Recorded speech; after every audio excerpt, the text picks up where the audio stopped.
எந்த கொம்பனும் குறை சொல்ல முடியாத அளவிற்கு ஆட்சி நடத்தி கொண்டிருக்கிறார். அந்த ஆளு சொல்றது உண்மையா? வணக்கம் அன்பு உறவுகளே.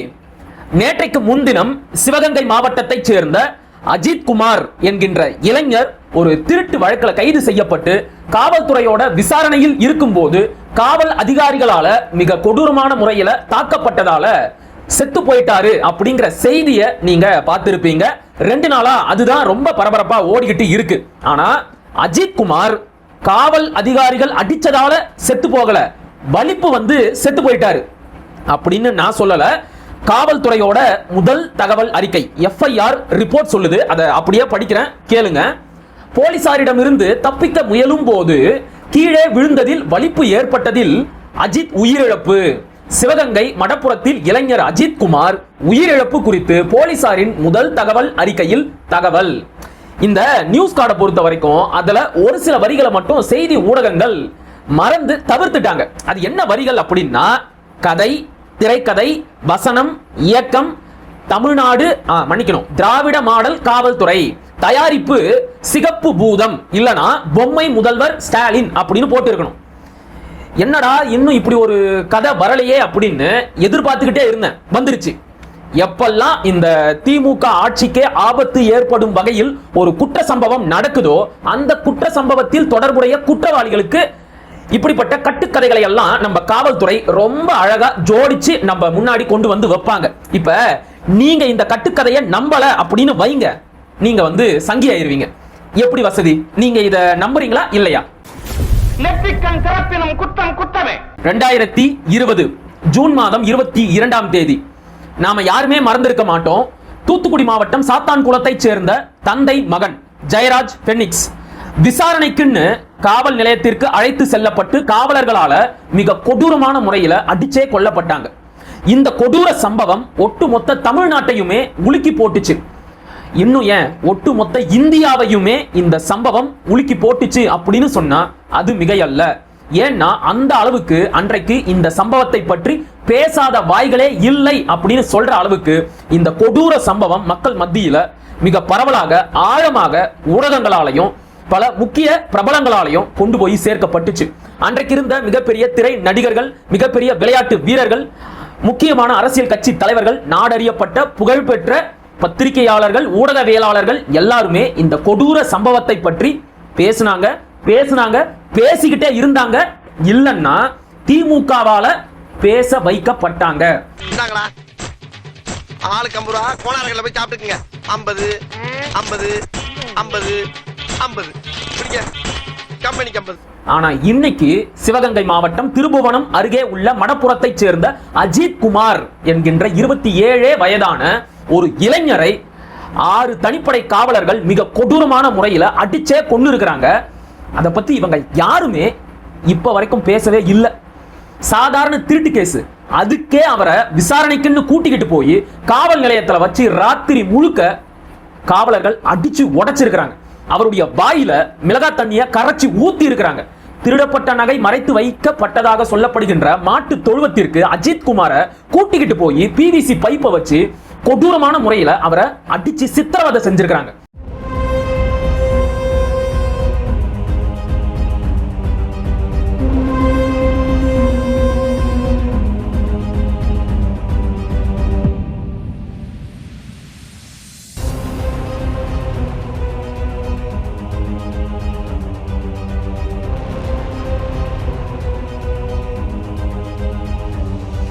இந்த தாக்குதல்ல அஜித் குமாரோட உடம்புல 18 இடங்கள்ல மிக கடுமையான காயங்கள் ஏற்பட்டிருக்கு.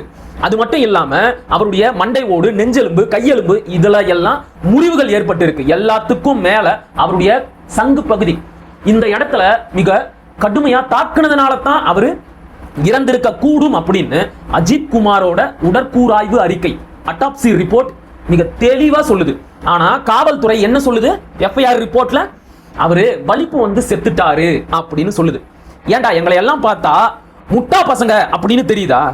இதெல்லாம் ஒரு கதை அப்படின்னு தூக்கிட்டு வரீங்க. இந்த திராவிட மாடல் அரசு எந்த அளவிற்கு கேவலமான ஒரு ஆட்சி அப்படிங்கிறதுக்கு இந்த சம்பவம் மிகச்சிறந்த ஒரு எடுத்துக்காட்டு.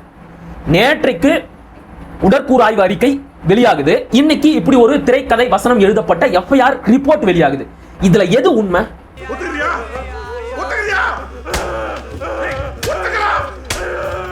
ஜெய்பீம் படத்துல வர காவல்துறையோட சித்திரவதைகளை எல்லாம் பார்த்துட்டு என்னால 2 நாள் தூங்க முடியல அப்படின்னு சொன்ன நம்முடைய முதலமைச்சர் ஐயா மு.க. ஸ்டாலின் அவர்கள் இங்க இப்ப நிஜ வாழ்க்கையில அவருடைய ஆட்சியில அவருடைய கட்டுப்பாட்டில் இருக்கின்ற காவல்துறை ஒரு இளைஞரை மிக கொடூரமான முறையில அடிச்சே கொண்டு இருக்கிறாங்க.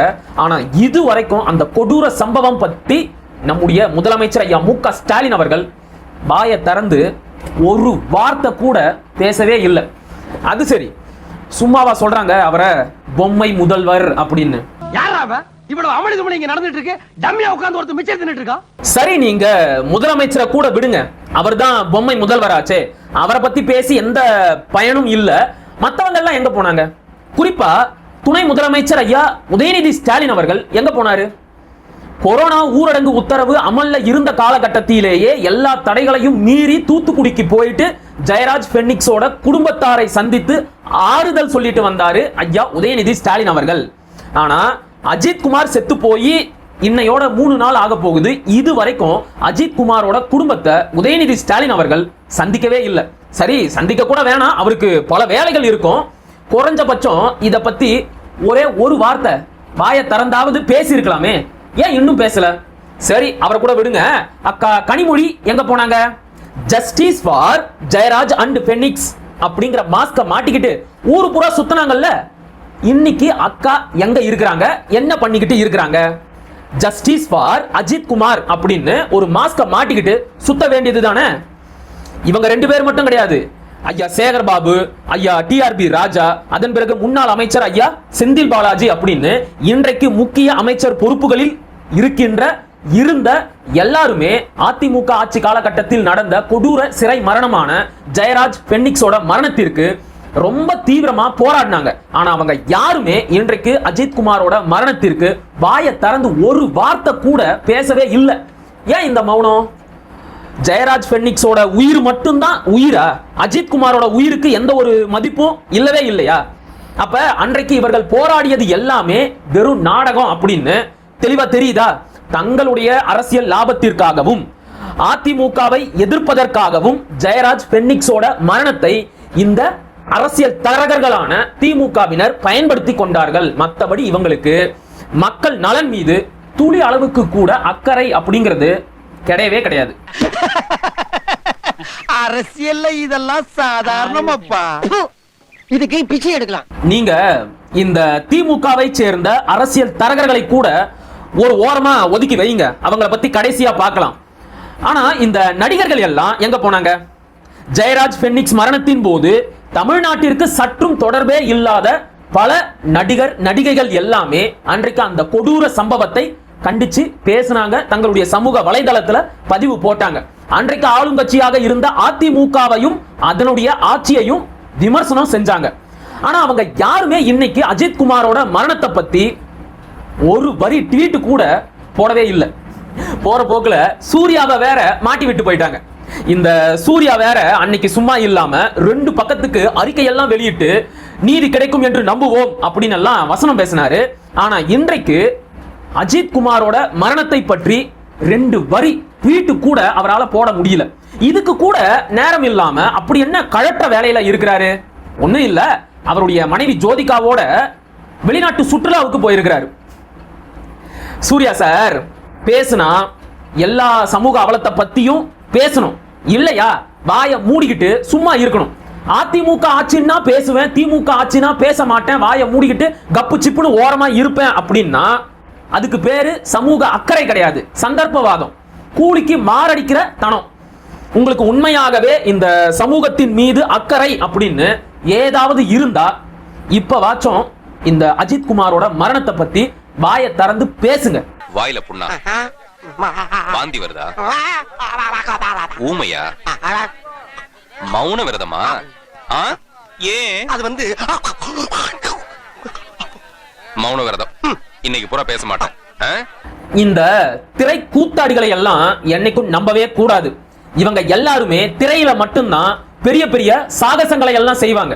திரையில மட்டும்தான் முதலமைச்சரை எதிர்த்து, காவல்துறையை எதிர்த்து, அமைச்சரை எதிர்த்து பெரிய பெரிய ஹீரோயிசம் எல்லாம் காட்டுவாங்க. ஆனா தரையில நிஜ வாழ்க்கையில இவங்க எல்லாருமே வெறும் டம்மி பீஸுங்க தான். அதனால இந்த நடிகர்களை தூக்கி குப்பை தொட்டில போட்டுட்டு இந்த பக்கம் வாங்க. நாட்டுல நடக்கிற நல்லது கெட்டதுகளை எல்லாம் மக்கள் கிட்ட கொண்டு போய் சேர்க்கிற பொறுப்புல இருக்கிற தொலைக்காட்சி ஊடகங்கள், செய்தித்தாள்களும் கூட இந்த சிறை சித்திரவதை மரணத்தை பற்றி பெருசா பதிவு செய்யவே இல்லை. 10-11 இதுவும் ஒரு செய்தி அப்படிங்கிற முறையில தான் இத அணுகுறாங்க. ஆனா இது மட்டும் அதிமுக ஆட்சி காலகட்டத்தில் நடந்திருந்ததுன்னு வைங்க, முடிஞ்சது. 24 மணி நேரமும் லைவ் டிபேட் ஓடி இருக்கும். மக்கள் கிட்ட போய் கருத்து கேட்டு இருப்பாங்க. செய்திகள் நாலா பக்கமும் அப்படியே பறந்து தெரிச்சிருக்கும். ஆனா என்ன பண்றது, அஜித் குமார் இந்த திமுக ஆட்சியில காவல்துறையால அடிச்சு கொல்லப்பட்டு இருக்கிறார். அதனால இத பத்தி அவங்களால பெருசா பேசவே முடியாது. யோ இப்பவாது 2 வார்த்தை பேசுங்கய்யா. அதே மாதிரி இந்த பத்திரிகையாளர்கள் அப்படின்னு சொல்லிக்கிட்டு ஊருக்குள்ள சுத்துவானுங்கல்ல, சன் டிவி குணசேகரன், சி அவன் பேரை வேற என் வாயால சொல்ல வேண்டியது இருக்கு, கர்மம். இந்த சன் டிவி குணசேகரன், கார்த்திகேயன், கார்த்திகை செல்வன், இன்னொருத்தன் இருப்பானு நெல்சன் சேவியர், நக்கீரன் கோபால், சுகீதா, இவங்கெல்லாம் ஏன் வாயை திறந்து பேசவே இல்லை? இவங்கெல்லாம் பேசி ஏதாச்சும் பதிவு பண்ணி நீங்க பாத்தீங்களா? மனசாட்சி அடமானம் வச்சுட்டு செய்யற தொழிலுக்கு நேர்மையே இல்லாம திமுக கிட்ட வாங்கி திங்கிறவனுங்களுக்கு பேரு பத்திரிகையாளர்களாம். இந்த ஈன பொழப்புக்கு பேசாம எங்கயாவது போய் ஊருக்கு போயிடலாம்ல. போற போக்குல வாயை வாடகைக்கு விட்டு பிழைக்கும் ஒரு கிராக்கிய பத்தி மறந்துட்டோம் பாருங்க. இந்த பரோட்டா வீச்சு அண்டா செந்தில்வேல் எங்க போனா? இத பத்தி ஏதாச்சும் பேசனா? உயிர் கடைசியா உடம்புல ஒட்டிட்டு இருக்குல்ல ஒரு துளி, அந்த ஒரு துளி உடம்புல உயிர் ஒட்டி கொண்டிருக்கக்கூடிய அந்த கடைசி நிமிடம் வரை இந்த மண்ணுக்கான, இந்த மக்களுக்கான அரசியலை நான் இன்னும் சத்தமா பேசுவேன். உனக்கெல்லாம் மானம், சூடு, சொரணை, ஈனம் எதுவுமே கிடையாதா? சோறு தானே திங்கிற?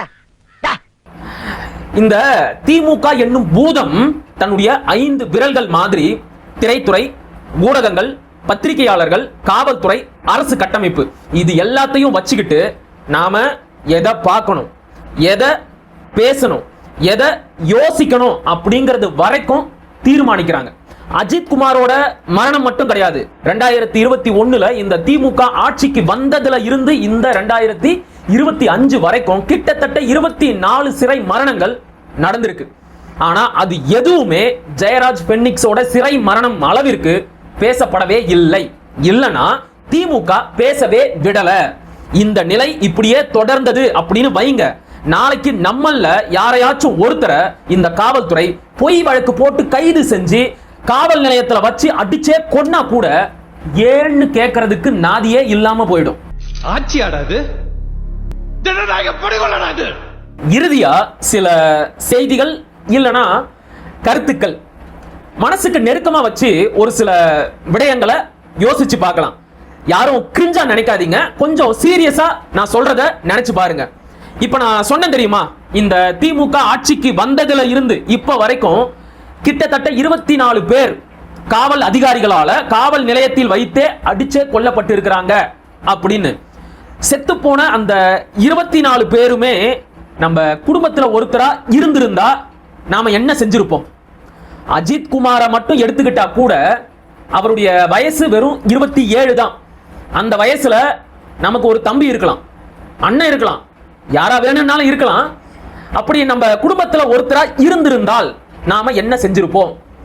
வழக்கம் போல 10-11 இதுவும் ஒரு செய்தி அப்படின்னு அமைதியா கேட்டுட்டு பார்த்துட்டு கடந்து போயிருவோமா? இல்லல்ல, எப்பாடுபட்டாவது எந்த எல்லைக்கும் போயாவது எவ்வளவு பெரிய போராட்டத்தையும் நடத்தியாவது செத்து போனவனுக்கு உரிய நீதியை வாங்கி கொடுத்திருப்போம்ல. அதையத்தான் இதுலயும் நாம செய்யணும். இந்த நிகழ்வை பொறுத்த வரைக்கும் கூட திமுக மிக கேவலமான மட்ட ரகமான ஒரு வேலையை செய்ய பார்த்துச்சு. என்ன தெரியுமா? அஜித் குமாரை அடித்து கொன்ற 6 தனிப்படை காவலர்கள் மீதும் எந்த ஒரு கேஸையும் போடாம பாதிக்கப்பட்ட குடும்பத்திற்கு மட்டும் 5 லட்சம் ரூபாய் நிவாரண நிதி கொடுக்கலாம் அப்படின்னு சிவகங்கை மாவட்ட எஸ்பி கிட்ட சிவகங்கை மாவட்ட திமுக செயலாளர் சேங்கை மாறன் கட்ட பஞ்சாயத்து செஞ்சிருக்கிறாரு. இந்த தகவல் தெரிய வந்த உடனேயே அங்கே கூடியிருந்த ஊர் மக்கள் எல்லாம் ஒன்னு சேர்ந்து முழக்கமிட்டு அந்த திமுக மாவட்ட செயலாளரை அங்க இருந்து விரட்டி அடிச்சிருக்கிறாங்க. அதனால தான் சொன்னேன், இந்த திமுக என்கின்ற கொடூர பூதத்தை வீழ்த்துகின்ற சக்தி மக்கள் கிட்ட தான் இருக்கு. வருகின்ற 2026 சட்டமன்ற தேர்தலில் செத்து போன அந்த 24 உயிருக்கும் உரிய நீதியாக இந்த திமுகவிற்கு படுதோல்வியை மக்கள் பரிசளிக்க வேண்டும். தெளிவா புரியுதா? அப்படி இல்லாம திமுக கொடுக்கிற 1000 ரூபாய்க்கு ஆசைப்பட்டு மறுபடியும் திமுகவிற்கே ஓட்டு போட்டா நம்மையும் சரி தமிழ்நாட்டையும் சரி சத்தியமா யாராலையும் காப்பாற்ற முடியாது. தட்டி கேட்க வேண்டிய பொதுஜனங்களை அப்படி பொத்திட்டு போறதுனாலதான் இந்த அரசியல்வாதி இந்த ஆட்ட ஆடுறாங்க. இது இந்த நாட்டினுடைய சாவக்கடியா.